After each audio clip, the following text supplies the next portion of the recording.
அன்பான தேவ ஜனமே, விக்டரி காஸ்பல் சர்ச் விடுதலையின் சுவிசேஷ சபை வழியாய் உங்களுக்கு கிருபையும் சமாதானமும் உண்டாவதாக. இன்று தேவன் உங்களுக்கு தரும் ஆவிக்குரிய வார்த்தை என்ன அப்படின்னா, ஏசாயா 54:17, உனக்கு விரோதமாய் உருவாக்கப்படும் எந்த ஆயுதமும் வாய்க்காதே போம், உனக்கு விரோதமாய் நியாயத்தில் எழும்பும் எந்த நாவையும் நீ குற்றப்படுத்துவாய், இது கர்த்தருடைய ஊழியக்காரரின் சுதந்திரமும் என்னால் உண்டான அவர்களுடைய நீதியுமாய் இருக்கிறது என்று கர்த்தர் சொல்லுகிறார்.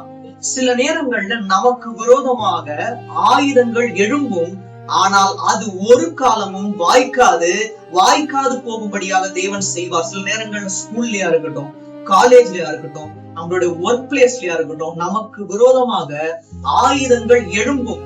வலு சர்ப்பத்தை போல நாவுடையவர்களாய் இருப்பார்கள், நமக்கு விரோதமாக பேசுவார்கள். ஆனால் அவர்களுடைய ஆயுதங்கள் நம்மளோட வாழ்க்கையில் ஒரு நாளும் வாய்க்காது. அதை தேவன் ஒரு நாளும் வாய்க்கும்படியாக செய்ய மாட்டார். நித்தம் நம்மை அவர்கள் முன்பதாக சாட்சிகளாய் எடுத்து தேவன் பயன்படுத்த வல்லவராய் இருக்கிறார். விரோதமாக யாராச்சும் எழும்புறாங்களா, அவங்க வலு சர்ப்பமாக இருக்கலாம். கழுகை போல தேவன் நம்மோடு இருக்கும் போது அந்த ஒரு பாம்பை மேற்கொள்ளத்தக்கதாக இந்த கழுகை தேவன் வலுப்படுத்த வல்லவராய் இருக்கிறார். தேவன் தாமே இந்த வார்த்தையின் மூலமாய் உங்கள் யாவரையும் ஆசீர்வதிப்பாராக. ஆமென்.